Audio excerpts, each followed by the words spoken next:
We're live in 5 seconds. 4, 3, 2, 1. Stop.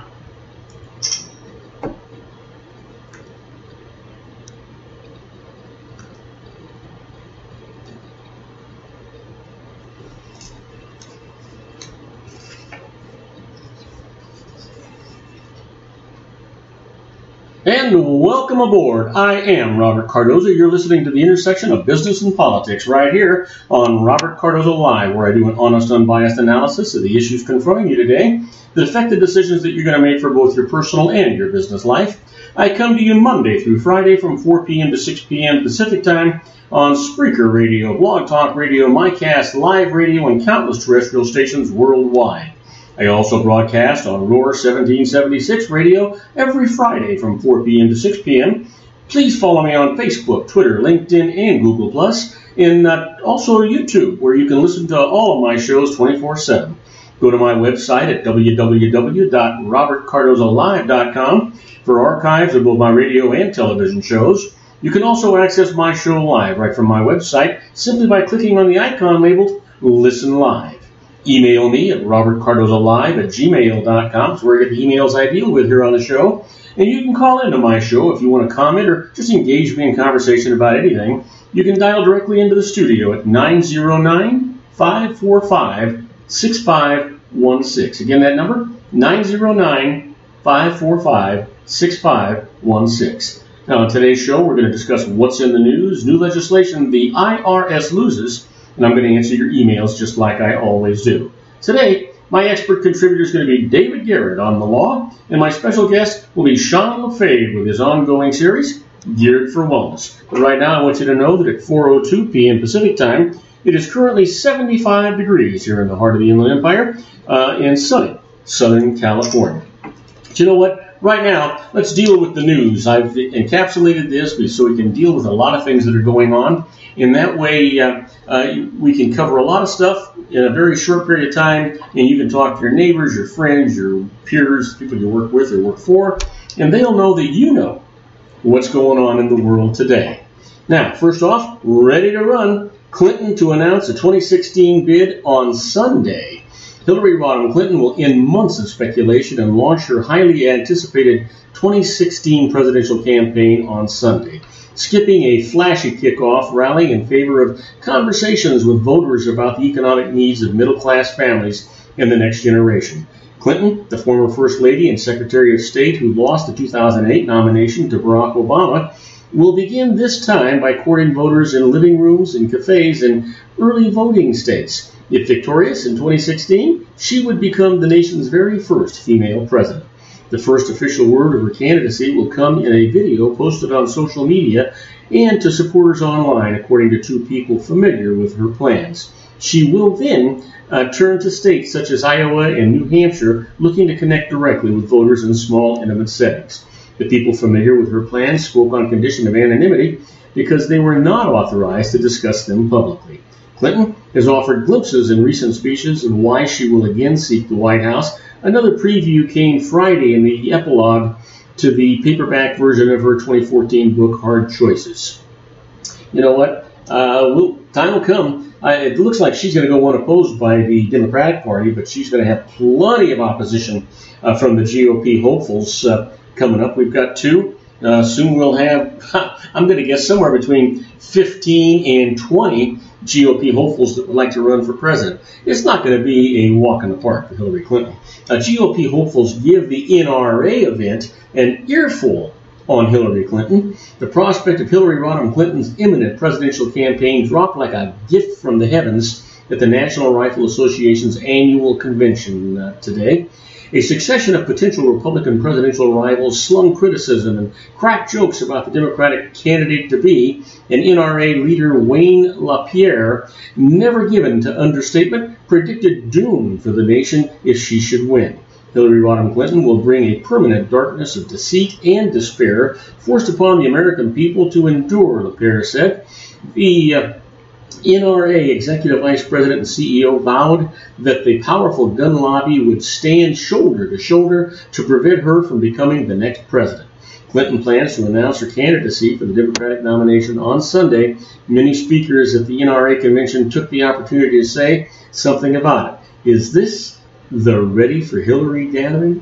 Joked Senator Ted Cruz of Texas. God only knows what's going to happen in these cases, but the blood is going to spill, I can guarantee you that.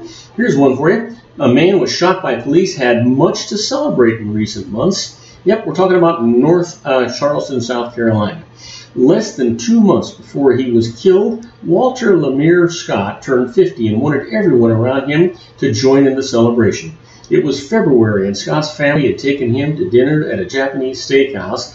As waiters and other staff gathered around to sing Happy Birthday, Scott jumped up on the table and started dancing. He had everybody in the restaurant laughing. Rodney Scott said of his older brother, that's the kind of person he was. Walter Scott has much to celebrate. His job as a warehouse forklift operator, which had begun as temporary work over the holidays, was going so well, his boss was determined to keep him as a permanent hire. And he popped the question to his longtime girlfriend, who had agreed to become Scott's third wife. But Scott also had a problem that kept him looking over his shoulder. The father of 4 had fallen behind again on his child support payments. Failure to pay can mean jail time in South Carolina, and Scott had been locked up 3 times since 2008. His family suspects it was Scott's fear of returning to jail that led him to run during the traffic stop last Saturday. Scott ended up dead, shot in the back. The police officer who opened fire was charged with murder after shooting was caught on video. The case stirring outrage against the country as the latest instance on the unarmed black man killed by a white officer. Let's see here. It doesn't get better. It just keeps getting worse. Don't you just kind of get tired of the news these days? You can't say anything good. You can't find anything good. You can't find anything worthwhile. It just makes things horrible. How about this? Stage is being set for a historic Obama-Castro meeting on Saturday.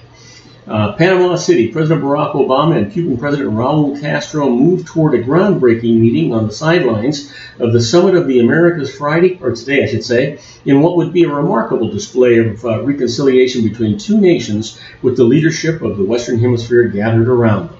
The powerful symbolism of a face-to-face exchange Saturday between the 2 leaders could signal progress, even though both sides are still working through milestone issues that would lead to the opening of embassies in Washington and Havana, the first stage in a new diplomatic relationship. Obama cast the move to end 50 years of hostile relations as a triumph for the Cuban people. As the United States begins a new chapter in our relationship with Cuba, we hope it will create an environment that improves the lives of the Cuban people, he told a meeting of civil society groups, including Cuban dissidents, not because it is imposed by us, the United States, but through the talent and ingenuity and aspirations and the conversations among Cubans from all walks of life so they can decide what the best course is for their prosperity.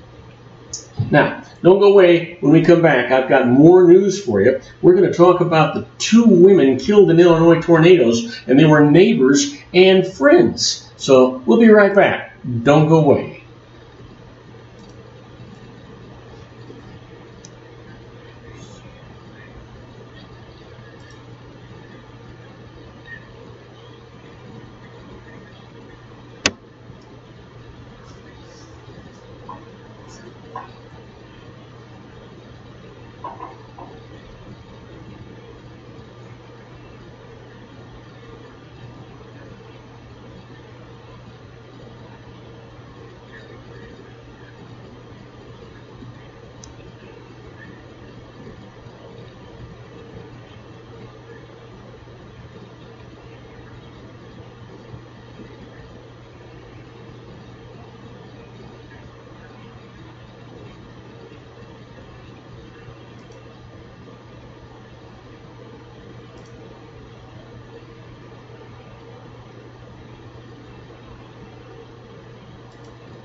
And we're back. Looks like we're having some problems with our commercial break here. And so what we're going to do is go right on back to the news. Let's see if we can't get this this board working a little better. It's my first time at this thing, so you'll see what happens.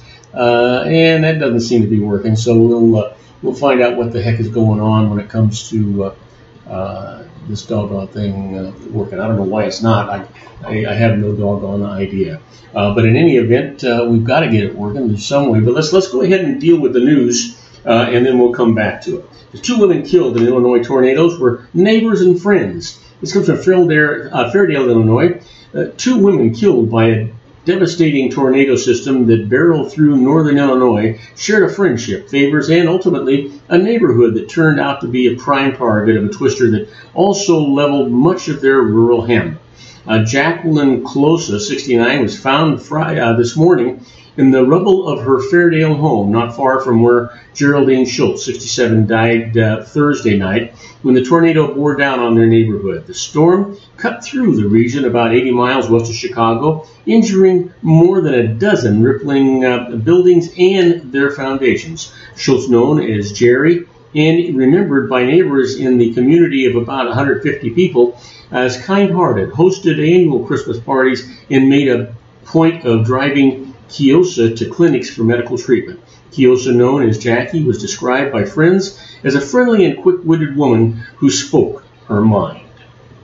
What else is up in the news? Well, let's talk about Pakistan votes to stay out of the Yemen conflict.